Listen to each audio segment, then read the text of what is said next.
maana umetishiwa kwa mambo ya ngono, umetishiwa usipoweza kutoa hiyo kitu, lakini hutaweza kuchomoka. Umetishiwa. Hii ni huduma ya ujenzi makanisa. Ndugu msikilizaji, karibu katika kipindi chetu cha siku zote. Katika siku hii Alhamisi nyingine, tunakwenda kukuletea kipindi chetu kipendwa kinachoitwa Maombezi kwa Global Donor, maombezi kwa mfadhili wa ujenzi makanisa. Siku hii tunajikita katika kuomba kwa habari ya kijana wetu mmoja ambaye ni mwanafunzi katika shule ya sekondari. Yeye anahitaji maombi maalum kwa habari ya masomo yake, kwa habari ya maisha yake. Kabla tujaenda kuomba, ninakukaribisha wewe unayenisikia ambaye yamkini mhitaji mwingine ni wewe katika eneo hili. Inawezekana ndugu yako yuko katika mapito kwa habari ya masomo yake, kwa habari ya mafunzo yake, na wewe unatamani kuona anapata ufumbuzi wa hitaji lake. Kama ni mtoto wako, kama ni kaka yako, kama ni mdogo wako, yamkini unajua ya kwamba anahitaji katika habari ya masomo yake.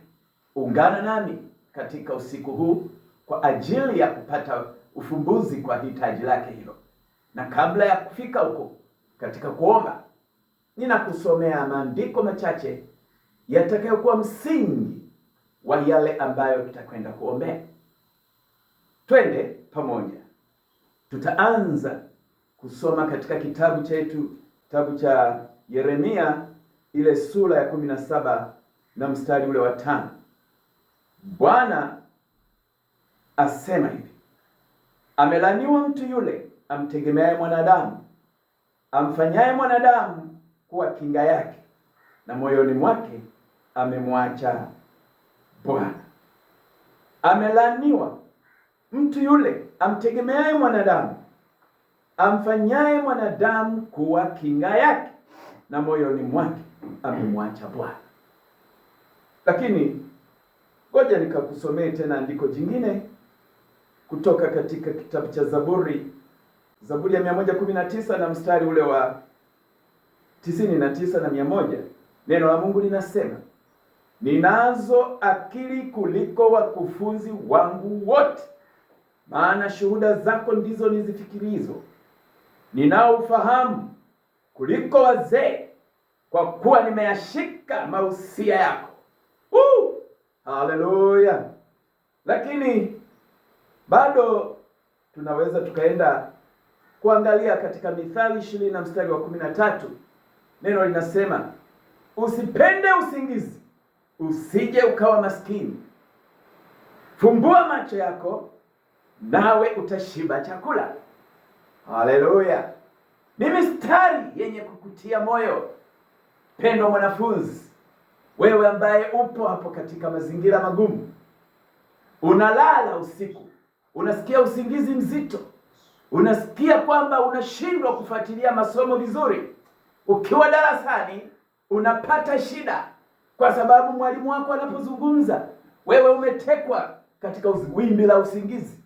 Yamkini unashindwa hata kufuatilia masomo kwa sababu ya matatizo yanayokuzunguka. Umemtegemea sana yule mtu ambaye amekuahidia kukulipia ada. Umemtegemea yule mtu ambaye amekuwa tumaini lako kwa muda mwingi, lakini amekuasi.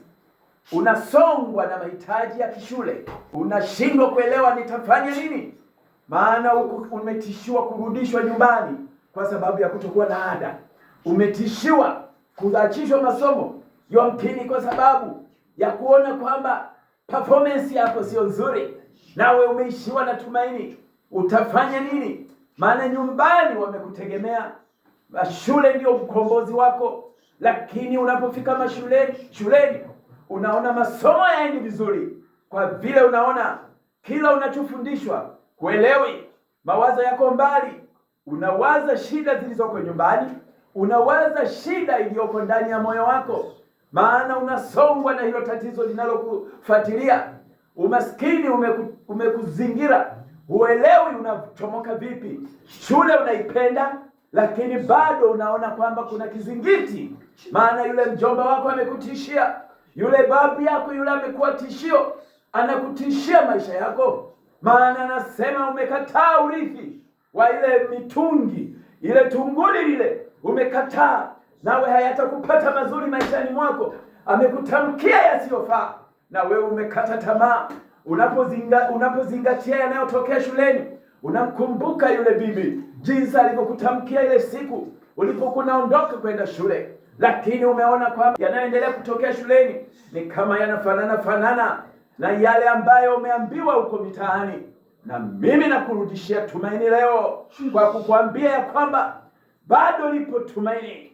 Neno la Mungu linasema, amelaniwa yeye amtegemeaye mwanadamu, amfanyaye mwanadamu kuwa kinga yake, na kuhakikishia mwanafunzi ya kwamba Mungu bado anakupenda, naye anatamani akuondoe katika shida yako, akuondoe katika kifungo chako. Naomba rudisha tumaini kwa Yesu. Mwamini Yesu ya kwamba Yesu ndiye ngao, Yesu ndiye nguvu yako, Yesu ndiye mlango wa kutokea katika mtego uliotegwa. Yamkini ulikuwa umetegwa na wewe ulijua hilo. Yamkini umeshindwa kuelewa ya kwamba nini kinachoendelea, maana kila ukona unaona hata marafiki zako wanakuacha, wanakuzoza, wakikuona kama wewe ambaye huna maana. Hata katika discussion huwezi kuchangia kwa sababu akili yako imefungwa. Kila wakati unawaza shida zinazokukabili, lakini leo nataka nikufungue katika kitanzi hicho kwa kutumaini Yesu. Mtumaini Yesu, rudisha imani yako kwa Yesu sasa hivi, maana umetishiwa kwa mambo ya ngono, umetishiwa usipoweza kutoa hiyo kitu, lakini hutaweza kuchomoka.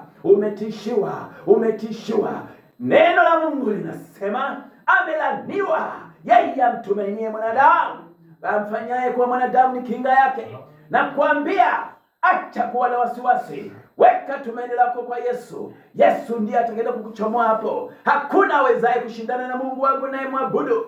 Mungu ndiye kila kitu. Yesu Kristo ni jiwe lililowekwa pembeni, ni jiwe la msingi. Yeye ndiye aliyekufa kwa ajili ya dhambi zako. Yeye ndiye aliyekufa kwa ajili ya maisha yangu na yako. Na wewe weka tumaini kwake. Yeye ndiye atakuchomoa pale. Amini. Huyu ni Yesu Kristo, mwana wa Mungu, anayesema maneno haya na kuombea mara moja. Na Mungu hana maneno mengi. Yeye anaweka anatenda kwa wakati, pasipo kubipu.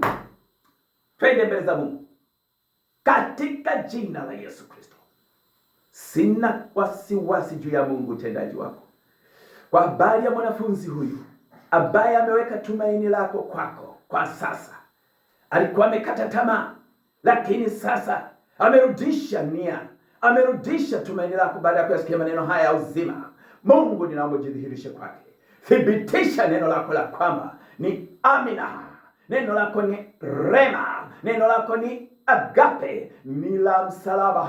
Neno lako halibipu, neno lako linatenda kazi, ni moto ulao. Neno lako ni nyundo, neno lako linafikicha milima, linashusha ghadhabu, linashusha dhoruba, linanyamazisha upepo. Neno lako ni moto ulao, neno lako li hai, tena lina nguvu, tena lina ukali kuliko upanga uwao utakatayo kuwili. Neno lako la choma hata kuzigawanya nafsi na roho na mafuta na viungo vilivyomo ndani yake. Mungu, kwa neno lako unaenda kuondoa milima ya huyu mtu, unaenda kumshusha milima ya huyu mtu. Kwa jina la Yesu Kristo ninaomba sasa, jithibitishe. Neno ambalo nimekuthibitisha wewe Mungu, neno lako ambalo limehakikiwa katika karibuni mara 7, neno lako ni kamilifu. Naomba sasa lithibitike Baba, katika jina la Yesu Kristo. Kutana na haja ya moyo wa huyu kijana, kutana na huyu moyo katakoria sope rishaka bongese, katika jina la Yesu Kristo ninakusihi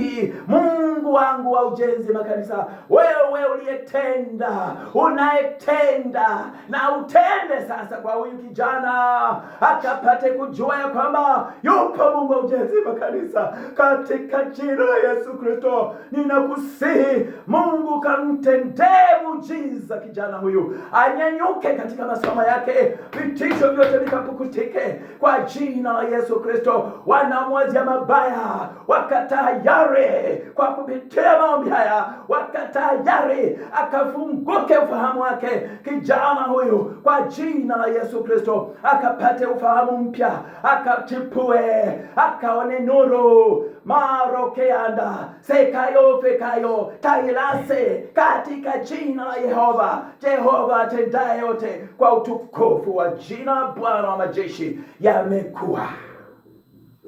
Haleluya.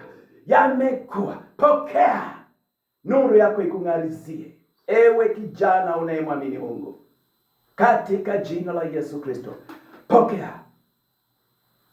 Imekuwa. Mungu wangu habibu, Mungu wangu nimemthibitisha.